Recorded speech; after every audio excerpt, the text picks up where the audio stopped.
Everyone, welcome back in my channel treasure world. तो हाजिर हूँ मैं फिर से एक न्यू इंटरेस्टिंग मोरल स्टोरी के साथ। बहुत ही अच्छी कहानी है। वीडियो के अंत तक बने रहिएगा। बहुत सारे न्यू वर्ड्स आप इस स्टोरी में सीखेंगे। इसके साथ ही स्टोरी को रीड करना और इंग्लिश वर्ड्स के करेक्ट प्रोनाउंसिएशन के बारे में भी सीखेंगे। तो स्टोरी स्टार्ट करने से पहले अगर आप इस चैनल पर न्यू हैं, मेरी वीडियो को पहली बार वॉच कर रहे हैं, तो मेरे चैनल को सब्सक्राइब ज़रूर करें और जो बेल का आइकन दिख रहा है उसे भी प्रेस कर दें ताकि मैं जब भी वीडियो अपलोड करूं तो इसका नोटिफिकेशन आप तक पहुंच जाए। और अगर आप मुझे फेसबुक पर वॉच कर रहे हैं तो फॉलो करना ना भूलें। तो आज का जो स्टोरी है उसका टाइटल है the lion and the deer. Lion का अर्थ होता है शेर एंड यानी और, डियर का अर्थ होता है हिरन। तो शीर्षक का अर्थ हुआ शेर और हिरन। So let's begin the story. One day a deer went to a pool to quench his thirst. One day यानी कि एक दिन, a deer a यानी एक, deer यानी कि हिरन, went यानी कि गया, to a pool, pool का अर्थ होता है तालाब, to quench, quench का अर्थ होता है बुझाना, to quench यानी बुझाने के लिए, his यानी कि उसका, thirst यानी कि प्यास। तो इस सेंटेंस को फिर से समझते हैं।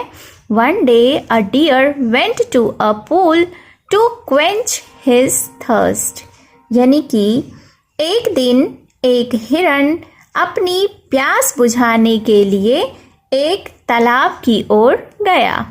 The pool water was so clear that he could see his reflection in it. The pool water, pool यानी कि तालाब, water यानी कि पानी। तो the pool water यानी तालाब का पानी, was यानी था, so यानी कि इतना, clear यानी कि साफ या स्वच्छ, that कि he यानी कि वह, could का अर्थ होता है सकता था, see यानी देखना, his reflection, his यानी कि अपनी, reflection यानी परछाई या प्रतिबिंब, in का अर्थ होता है में, it यानी उसमें। तो फिर क्या हुआ? The pool water was so clear that he could see his reflection in it. यानी कि तालाब का पानी इतना साफ था या इतना स्वच्छ था कि वह उसमें अपनी परछाई देख सकता था। He looked at the image of his antlers and felt proud of their beauty.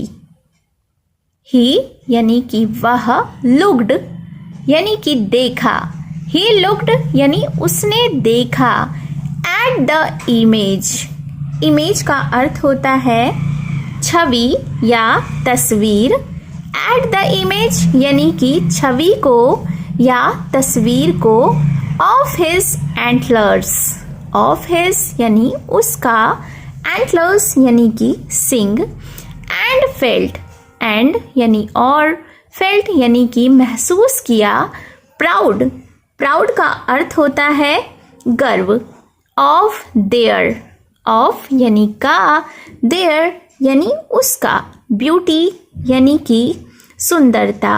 तो फिर क्या हुआ? He looked at the image of his antlers and felt proud of their beauty. यानी कि उसने अपने सींगों की छवि को देखा और उनकी सुंदरता पर गर्व महसूस किया। Suddenly his eyes fell on the reflection of his four legs. Suddenly यानी कि अचानक, his eyes, his यानी उसकी, eyes यानी आँखें, fell on the reflection, fell on यानी कि पड़ गई या पड़ी, द रिफ्लेक्शन का अर्थ होता है परछाई या प्रतिबिंब। ऑफ हिज 4 legs, ऑफ यानी का, हिज यानी उसका, 4 legs, 4 यानी 4, legs यानी कि पैर। तो इस सेंटेंस को समझते हैं। Suddenly his eyes fell on the reflection of his 4 legs, यानी कि अचानक उसकी आंखें उसके चारों पैरों की परछाई पर पड़ गई। Though slender to look at, they gave him his high speed. Though का अर्थ होता है हालांकि। स्लेंडर का अर्थ होता है पतले या दुबले।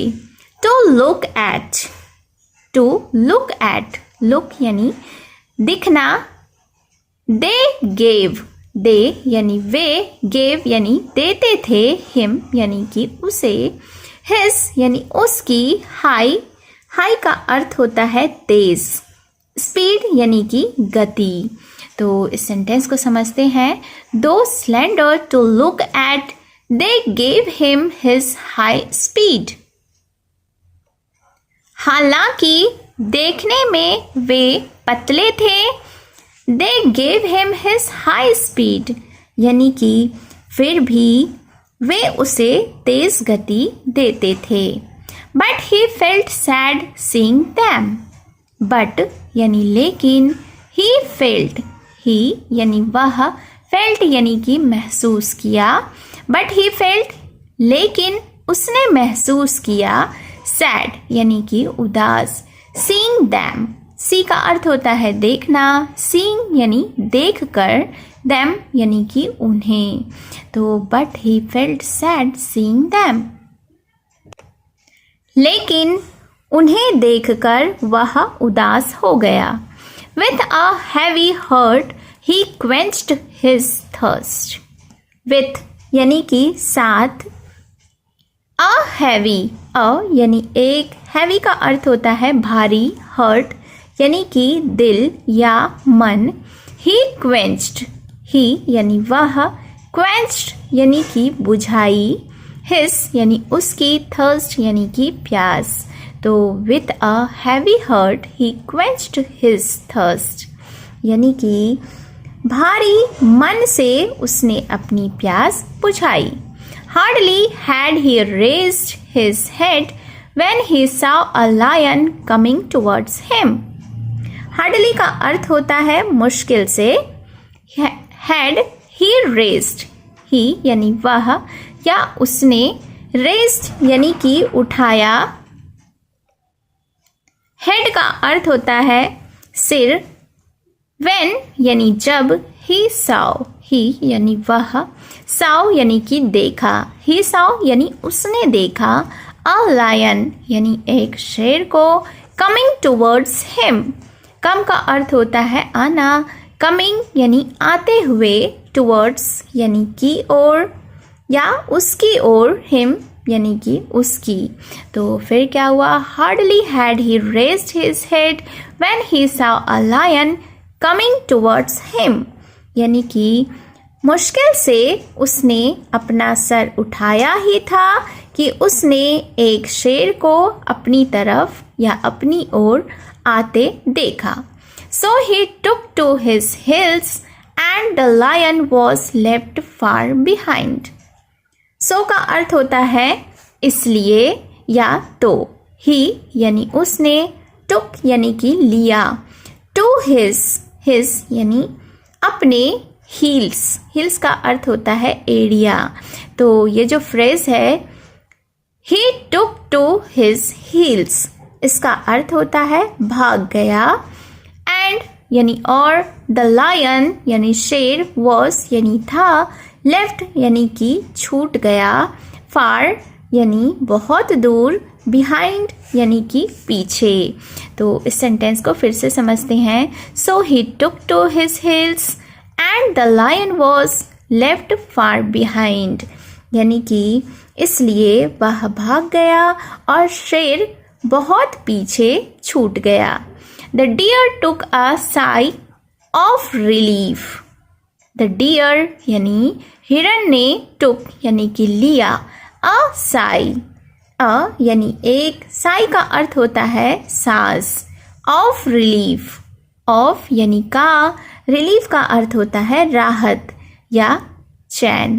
तो the deer took a sigh of relief यानी कि हिरन ने राहत की सांस ली। But unfortunately his antlers got caught in a thicket.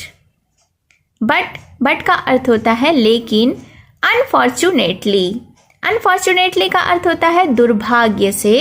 His antlers, his यानी उसकी, एंटलर्स यानी कि सींगे, got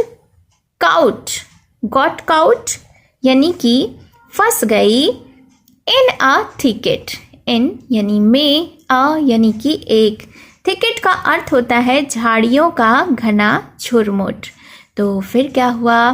but unfortunately his antlers got caught in a thicket, लेकिन दुर्भाग्य से उसके सींग झाड़ियों के घने झुरमुट में फंस गए। He tried his best to be free but could not.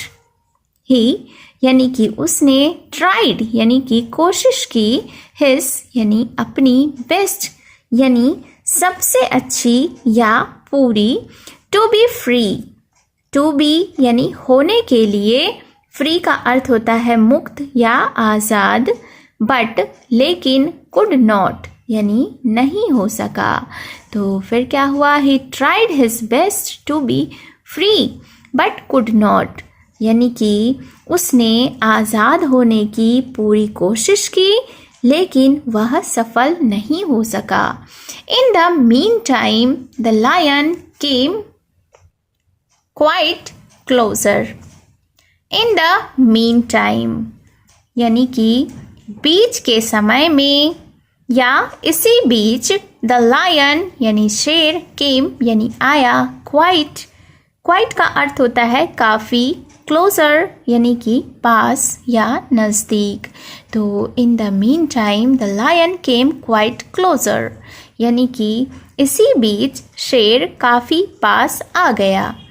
The deer now cursed himself for condemning his legs and pressing his horns.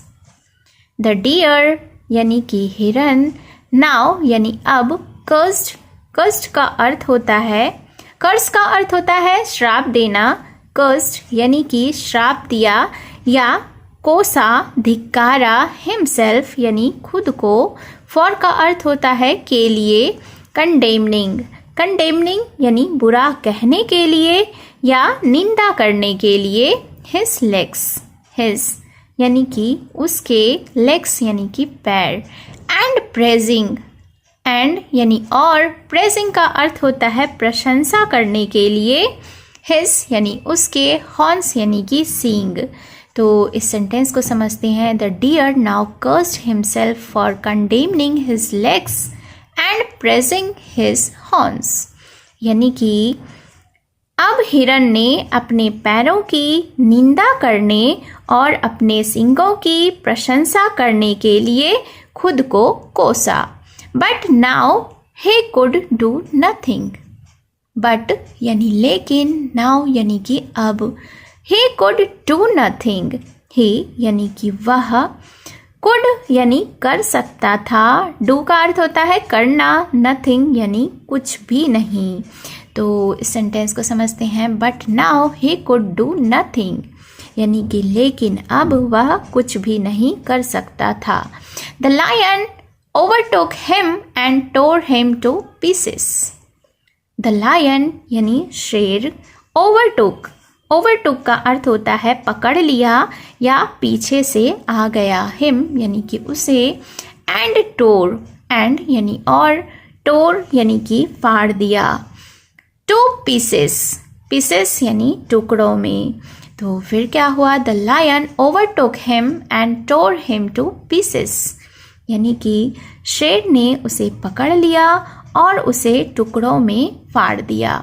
Moral of the story is appearances are often deceptive.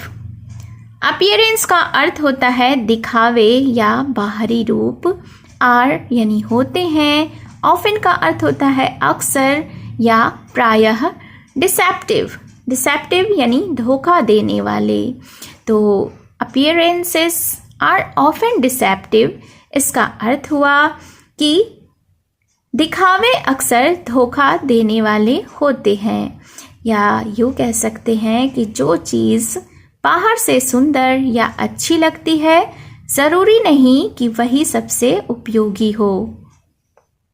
So it was the short moral story. I hope you have enjoyed the story और उम्मीद है कि आपने बहुत सारे words इस story में सीखे होंगे। तो इस वीडियो के डिस्क्रिप्शन को ज़रूर चेकआउट करें, वहाँ पर मैंने इम्पॉर्टेंट वर्ड्स को लिस्ट आउट किया है हिंदी मीनिंग के साथ। तो आप डिस्क्रिप्शन को चेक करें और अपने वर्ड्स स्टॉक को भी बढ़ाएं।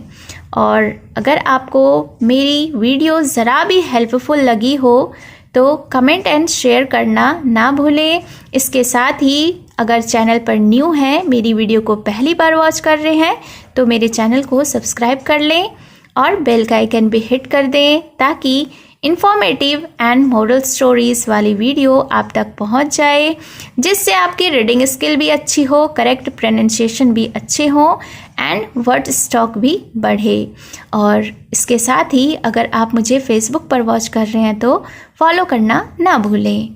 तो मिलती हूँ मैं फिर से एक न्यू इंटरेस्टिंग मोरल स्टोरी के साथ। Thank you for watching.